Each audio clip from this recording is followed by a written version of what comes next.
Good afternoon, I'm Dan DeRose with 19 News Now, coming to you from our digital studio because we've gotten in some brand new video that we want to bring to you, and it involves that fire over the weekend, happened late Friday night in Parma Heights at the Camelot apartment complex. This is the apartment complex that is on, I want to make sure I get this right, Huffman Road. And again, it happened at about 10:30 Friday night. Unfortunately, a 75-year-old woman did not survive this fire. In fact, according to police and the investigators, the fire started in her apartment. We have 911 calls where neighbors were trying to kick in and break in the door, but when they did get the door kicked in, the apartment was just too consumed with flames for them to get in there. And this video that we're about to show you is going to back that up. This is, and I'm going to play it and walk you through this. This is dash cam video from you're in a police cruiser, a Parma Heights police cruiser here. They're following in the units, the fire department there. And I want you to watch as this car pulls in, this cruiser pulls in. Look right there in the center of your screen, the fourth floor. That is an apartment that is fully engulfed in flames. And because it was so involved, by the time fire crews arrived, that fire was, it spread through the roof. Car is going to pull around one more time and you're going to see just how bad this fire was. There it is. It's already jumped from the apartment up the roof. This is another angle. This is another cruiser that is headed to the scene, and you're going to see just as he pulls in here, he's coming in the side parking lot. And again, look at those flames, and this is just as all of the fire crews and everyone is getting there. It was amazing that so many people were able to get out.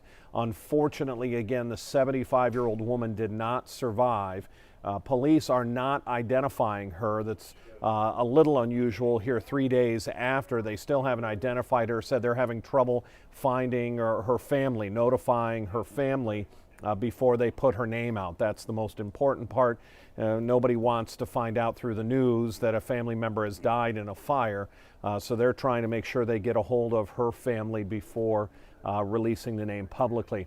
I'm going to show you the video again just in slow motion in case you weren't able to see and focus on where those flames are. And those are 10, 15, 20-foot flames that are already coming out of the balcony area of this apartment. And this is just as crews were arriving. So it shows the level of flames, the level that this fire was able to get to before the first hoses were pulled from the fire trucks. We do know there were no sprinkler systems in this particular complex.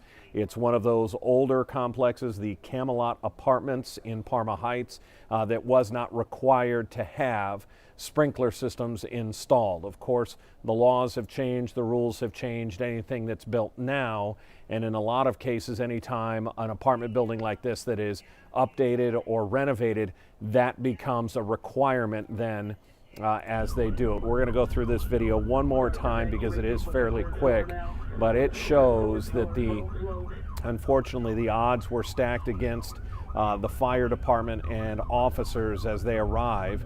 This is 10:30 Friday evening, the Camelot Apartments. You can see that fourth floor apartment is fully involved. You can see those flames go all the way back into that unit and are now spilling out of where the balcony is. This police officer is going to round this corner and you're going to be able to get a side view of it for just a second.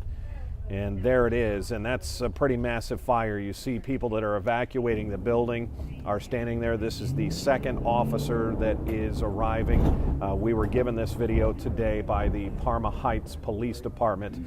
As this officer pulls in, again, you're going to see just how high those flames were when crews were arriving. The 75-year-old woman, if you're just joining us, she did not make it out of there. We have 911 phone calls from some of her neighbors that were kicking in the door, banging on the door, knowing that she was in there. They were finally able to get it open, but as you saw from those flames, The neighbors, the residents of that building, were not able to go in to the unit and save her. The one phone call that I can think of, the 911 phone call that I can think of, she was standing outside. She said, okay, they kicked the door in, and then almost immediately she is saying, I can't see, I can't see. That's because all of the smoke that then poured out into the hallway. So while that was a noble effort by the residents and her neighbors, unfortunately, the conditions were stacked against them. One more time, we'll walk you through this if you're just joining us on our digital platforms. We just got this video in the last half hour. We're seeing emergency crews. You're in the police cruiser, a Parma Heights police officer's cruiser. As he pulls in, you can see there on the 4th floor as this officer pulls in that it was fully in, and I want you to look into the apartment through those. The entire apartment was in flames at this point. So really nothing that the fire department could have done differently. The flames did spread to other apartments and damaged several apartments. We know at last count, or at the highest count, the Red Cross was helping 70 individuals that cannot get into their units, that are not going to be allowed to get back into their, I'm sorry, and it's 70 units, 70 apartments that are not being allowed in because of this fire. And then they need to make sure it is structurally safe. Now, what is happening today is the taking up of a collection. Facebook viewer reached out to me hoping that we could spread information about this. If you're in Northeast Ohio, if you're in Parma Heights, and you can help these 70 units. So that's going to be more than 100 people that are without everything they own. Some of them, these fires spread to the units, they'll end up losing everything. Others just can't get into their units, so they don't have anything. So if you are able to help, they are taking up a collection at what's known as Best Furniture. The location is 6485 Pearl Road. That is in Parma Heights. I'm going to give you the phone number. You could always share this video. You could go back and watch it to make sure they're still taking donations and finding out what they have the biggest need of. The phone number is 440-558-4811. Here's just some of the things they're looking for and that they're calling for donations. They're collecting toiletry, clothes, non-perishable food items, hygiene products, toys, pet supplies, and towels. They are not taking furniture. They don't want people to show up with a bunch of couches and beds and mattresses.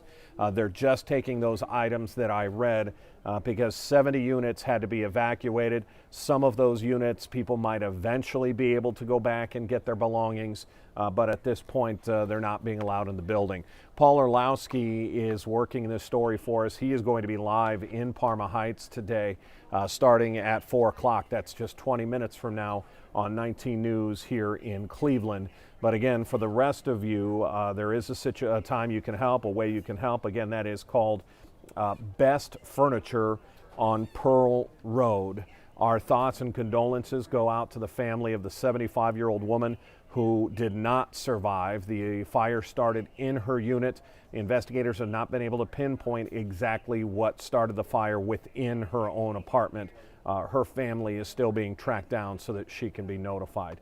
We brought you this breaking news because that video had just gotten into our newsroom in the last half hour, and it really goes to show just how bad the fire was when crews got there, and unfortunately there wasn't a lot they could do. Watch for 19 News coming up here in 20 minutes, where we'll have the latest on this breaking news situation and the rest of the news we've been covering throughout the day. I'm Dan DeRose with 19 News Now. 19 News, first, fair, everywhere.